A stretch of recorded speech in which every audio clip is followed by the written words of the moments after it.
then they go back to the bush.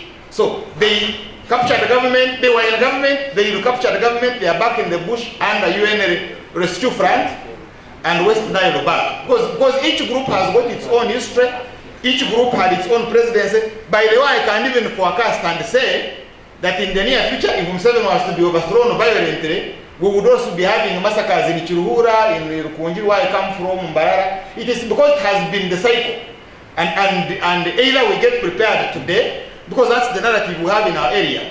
He's helping us, he's our Moses. If he goes and those people come back, the anger they have, so we see them, we see death, we see a flood, but held by war. So each region, as you picked, has got its own history. And if you don't pick that history accurately, then you have a problem. But those narratives carry with them their biases. Why are the Bakonjo very angry? Why are they with FDC? And why is it that the one who is moving on them also moves on them with extreme anger? What is the problem? Because you cannot study the behavior from one side of the victim. They are victims now, but why is it that the state, when it is moving on them, is too angry? Is it because of history? What was that history? How did the Bakonjo hunt NRAs when they were in a Ruwero war? How were they handled when NRA captured power under the Gaso operation, and how were they treated in Luzira? What is the problem? And yet these are the ones who voted UPM. You remember, the only seat of UPM was with the Bakonjo. So why do they hate NRM so much? But when Museveni had no allies around, even the Pope Nyabushoza had even run out from him and they were voting Sam Kutesa, the Bakonjo would give Bazira. So what went wrong, and how is it spreading into the future? Thank you. Dominate some of the answers, but I think Trufina and also my brother can also help me in some of the answers. There was a question about clanism. Clanism and historical context. That determines the historical ingredients and the collective ingredients. That determines the faith of few individuals or groups of people to take decision to join violent extremism. This was very clear in the west coast of Kenya. It was very clear in the Garissa area, where historical discrimination is cited time and again and again. In Uganda's context, I don't want to preempt, but history is very clear. As I've written here, historical biases determines the future and behavior of that particular group. Either they want to take power and change the table and also make their point clear, or they negotiate positions in order to re-strategize themselves, and this can be over time. This is part of the process that we want to document in the context, within the context, process, and content. How do we bring all this together? I think it is very clear, Charles, the way you put it, that the historical biases in Uganda's history, it is there. Put aside the political, because the political has always been determining also the clans, the groups of people. Then we have religion. DP was particularly for Democratic Party, UPC particularly for UPC. That historical context is there. It has determined a number of things in Uganda. But now today we have FDC that says they cut across. We also have forward, go forward. That germinates from another branch of a germinated tree.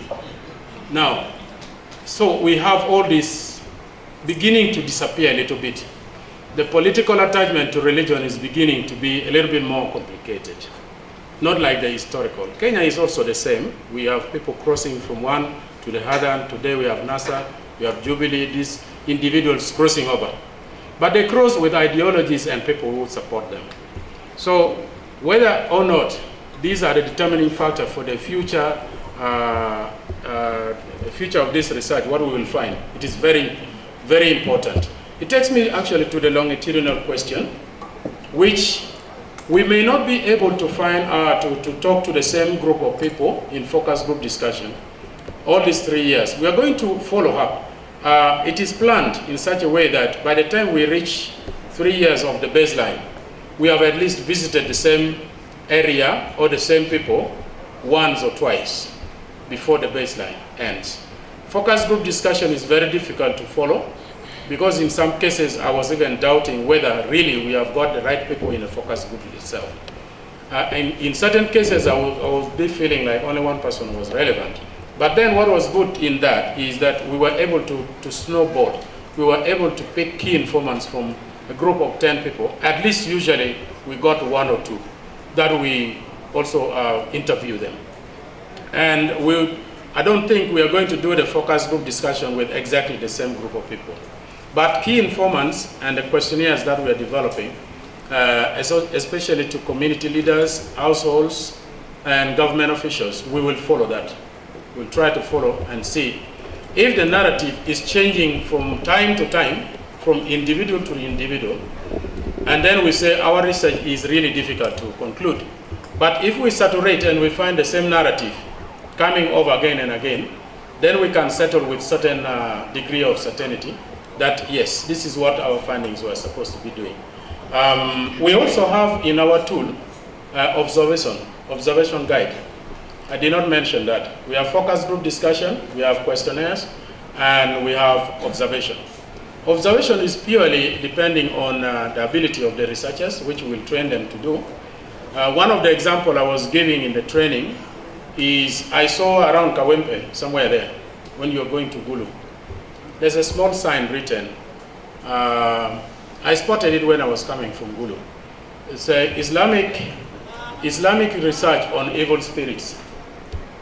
It's a big sign. Now, if I look at that sign, what exactly comes into my mind as a researcher? Islamic research on evil spirits. I don't know the answer. So in the observation guide, I have asked my researchers, if you see something that triggers research-related thinking, document that, try to find out what the context is about, what the information it is about, and what exactly, who are the actors, and so that we also have an observation context as part of our research. So that one we have documented. For example, in Kenya, we talked about this matatu that comes with the handfish like this, and is written G-A-Z-A, Gaza. And in the narrative, we got that Gaza is actually one of the most powerful guns in line 6 of the matatus in Nairobi. And nobody tampers with that. The context also tells us majority of those taxis are owned by Somalis. And then it also tells us that when you get in, you are agitated. If you are an old guy, you are agitated to get out. They play so much loud music, you get out, and then when the certain group of people are just there, then they put a video of a certain kind for you to watch. Now, observation will tell you that there is something going on here. You might be right, you might be wrong, but we have that in our context. If we observed through our literature review that there is this trend which is going on in Bundibugyo, there is this trend that has been going on in regime changes in Uganda, where presidents are supported by their regions, even in the historical context. And then we can predict what would be happening to Museveni if he goes. That would be some kind of observation also in the context that we are studying. But we have observation. I don't know, trauma. Somebody talked about trauma in northern Uganda and in relations to violence. In fact, one of the reasons that we were thinking of Gulu Kidgum was to look at what we could call post-CVE, post-violent extremist activities. What has happened to people who have been radicalized so much, but they are here in the society? Some of them are bearing the scars with breast cut off, lips cut off. And the scars physically does not also only determine people who are committing suicide because they don't find space in the society and their mindset has been different, they cannot fit. What is it that we can document from that in the post?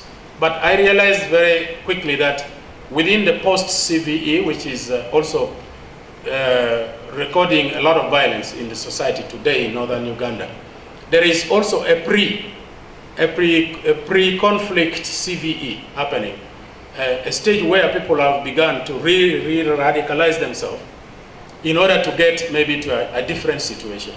We have the Rastafarian movement going on in northern Uganda. The guy is very vocal, and he's recruiting. The boys are really following him with big hoods and talking in public, advocating to join the membership of actually Religious Peace Initiative as one of the movement of the religious groups, advocating that smoking weed and all sorts of things should be official and is not punishable, because that is the history, the background of the Rastafarian movement. They are there. And Alice Dakwena's father is also still advocating for certain things until the RDC warned him, old as he is. So what are those contexts? How do they really inform our research today? Is it the posts of what we have seen, or is a new form of radicalization which is going on? And leave alone the refugees at the borderland. But I think we have something in northern Uganda that we need to also look at. The various multiplicity of free churches like Pentecostal churches are increasing by the day. And many people saying, well, you go to those churches, if you have HIV, you will get cured. And people believe it.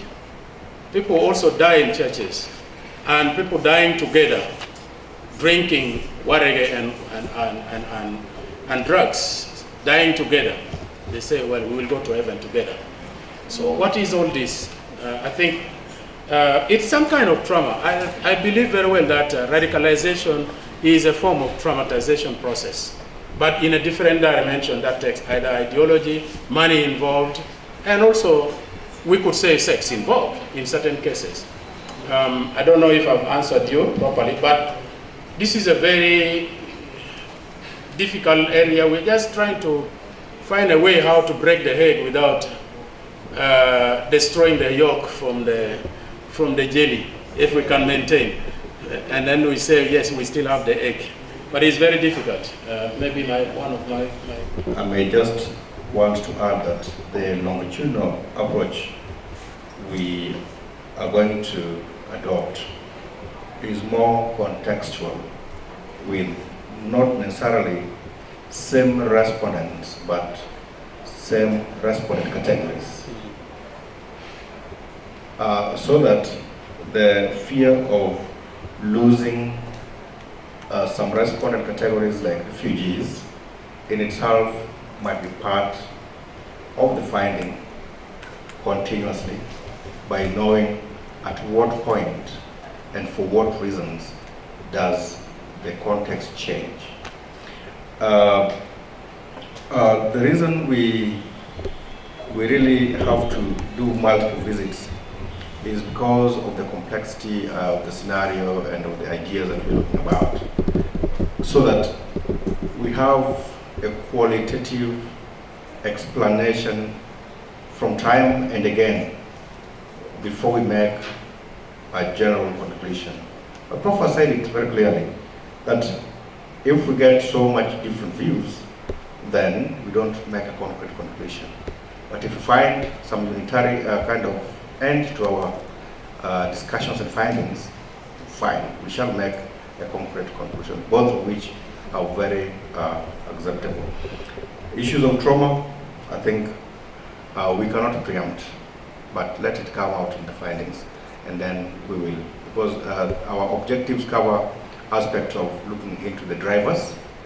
Then we are also focusing on what kind of interventions, what are the policy implications, and what has worked and what has not worked. So to us, I think the aspects of trauma with violence may come within the findings. So probably I will just stop there and request Abby to proceed so that we can... It appeared to me that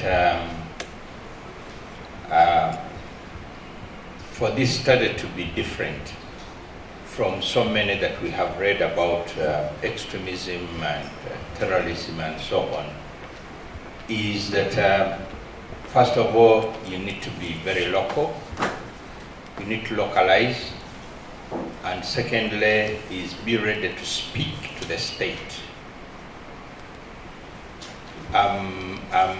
Processes and explanations that are going to come out as traditional explanations of conflict, like transgenerational transmission of trauma and so many,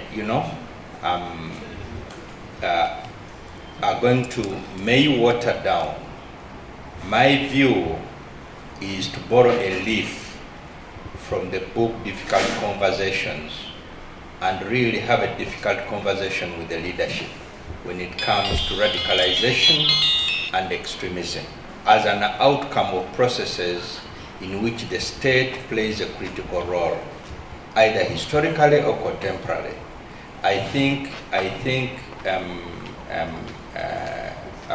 would encourage colleagues not to go through the traditional, explanations of, violence and trauma. And we have seen so many of these studies of the Arab Spring and so on, and they are everywhere. And their explanations of why people are getting, the FBI website stories is full of these explanations. What makes this unique to IGAD and what makes it local to us is what will bring the difference. And I think those facts have to come out. We have had different processes of state formation. We have different types of regimes that with unique characteristics, different configurations of what we actually call security, what we call governance, what the needs that really drive people, local needs. Otherwise, that is a challenge. So the geographical scope is huge. The content scope has to really be well localized to make sure that we provide explanations that are talking to the region itself. The general explanations are out there. Some statements that are politically correct, that are attractive to the international community and so donors.